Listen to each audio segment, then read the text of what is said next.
Hello viewers, welcome to ஆச்சி சமையல். இன்றைக்கி homemade muffins எப்படி செய்கிறதுன்னு பார்க்கலாம். அதுக்கு தேவையானது 2 முட்டை எடுத்துக்கோங்க. பொறுமையாக நம்ம எல்லோ தனியாக ஒயிட் தனியாக எடுக்க போகிறோம்.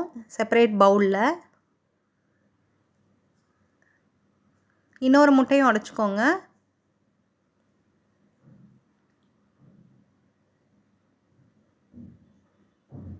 பொறுமை ரொம்ப முக்கியம்.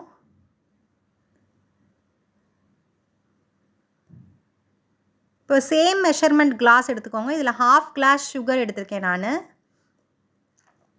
1/4 டம்ளர் ஆயில் எடுத்துக்கோங்க.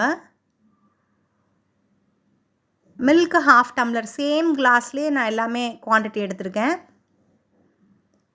இப்போ சர்க்கரை, ஆயில், மில்க் இது எல்லாத்தையும் போட்டு பொறுமையாக எக்கோட ஒயிட்டையும் போட்டு 35 செகண்ட்ஸ்க்கு பொறுமையாக பீட் பண்ணிக்கோங்க.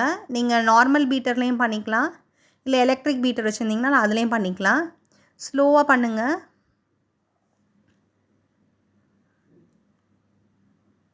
இப்போ எல்லோ தனியாக பண்ணுங்கள். ஸ்லோவாக 10 செகண்ட்ஸ்க்கு பண்ணி எடுத்துக்கலாம். உங்களுக்கு ஸ்மெல் இருக்காமல் இருக்கும். தனித்தனியாக நம்ம பண்ணுறோம் இப்போது. இப்போ இதை மிக்ஸ் பண்ணிக்கோங்க. எல்லோவையும் ஒயிட்டையும் மிக்ஸ் பண்ணிவிட்டு நம்ம அதை நல்லா ஸ்பேச்சுலா வச்சு கலக்கிக்கலாம். இப்போ அதே சேம் கிளாஸில் 1.5 டம்ளர் நான் மைதா எடுத்திருக்கேன். நீங்கள் வீட்லேயும் பண்ணலாம், பட் மைதானா நல்லா டேஸ்ட்டாக இருக்கும். இப்போ 1/4 teaspoon baking soda, 1/2 teaspoon baking powder, 1.5 teaspoon vanilla essence. அதுவும் சேம் ஸ்பூன்லேயே மெஷர்மெண்ட் எடுத்துக்கோங்க. இப்போ பொறுமையாக நம்ம ஸ்பேச்சுலா வச்சு தான் கலக்கணும். பீட்டர் வச்சு பண்ணக்கூடாது, ஏன்னா ரொம்ப திக்கென ஆகிடும் பேட்டரு. ஸோ ரொம்ப பொறுமையாக ஸ்பேச்சுலா வச்சு எல்லா சைடும் கட்டி இல்லாமல் நம்ம பொறுமையாக மிக்ஸ் பண்ணலாம்.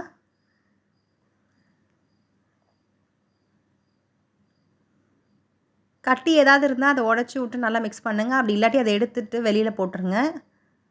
ரொம்ப சாஃப்டாக இருக்கணும் பேட்டரு, தண்ணியாக இருக்கக்கூடாது. இந்த பாருங்கள், இப்படி எடுத்து இப்படி ஊற்றும் போது அப்படியே ரிப்பன் மாதிரி அப்படியே ஃப்ளாப்பிங் மாதிரி வரணும் அழகாக. ஸோ ரொம்ப தண்ணியாக இருக்கக்கூடாது, திக்காக இருந்தால் பாருங்கள். இப்போ நான் சாக்கோ சிப்ஸ் போட்டிருக்கேன் 2 டேபிள் ஸ்பூன். அதையும் மிக்ஸ் பண்ணிக்கலாம். திக்காக இருந்ததுன்னா நம்மளுக்கு சரியாக வேகாது, அன்ஈவனாக இருக்கும், நம்மளுக்கு சரியாக வேகாது.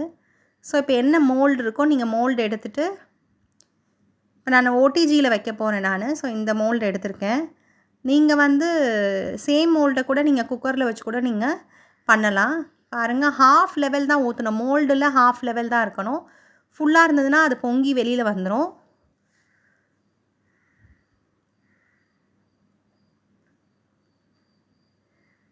நான் ஆல்ரெடி 10 நிமிஷம் ப்ரீஹீட் பண்ணியிருக்கேன். 200 டிகிரியில் ப்ரீஹீட் பண்ணி வச்சுருக்கேன். இப்போது அதே 200 டிகிரியில் 30 மினிட்ஸ் நம்ம மிடில் ரேக்கில் வச்சுருக்கேன். ஸோ அப்போ ஹீட் ஈவனாக நம்மளுக்கு படும்.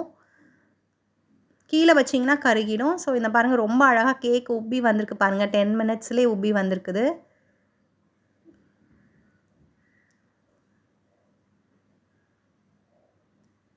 ரொம்ப சூப்பராக வந்திருக்குது.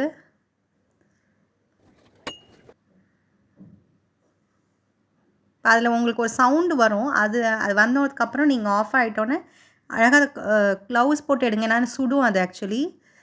இப்போ பாருங்கள், நான் கத்தியால் இது பண்ணி பார்க்குறேன். அது ஒட்டவே இல்லை, மாவு நல்லா அழகாக வெந்துருச்சு. இப்போ ஒரு 2 மினிட்ஸ் அதை கூல் பண்ணலாம், ஏன்னா சூடாக இருக்கும். கூல் பண்ணதுக்கப்புறம் நான் உங்களுக்கு எடுத்து காமிக்கிறேன். ரொம்ப அழகான கலரில் அந்த சாக்கோ சிப்ஸ்லாம் மெல்ட் ஆயிருச்சு. மெல்ட் ஆகி அழகாக இருக்குது கேக்கில். பாருங்கள், அழகாக பிரிச்சுட்டு அழகாக ஒட்டாமல் வந்திருக்கு பாருங்கள். சாஃப்டாக ஸ்பாஞ்சியாக இருக்குது. நீங்களும் இது செஞ்சு பாருங்கள். தேங்க்ஸ் ஃபார் வாட்சிங் ஆச்சி சமையல். பாய்.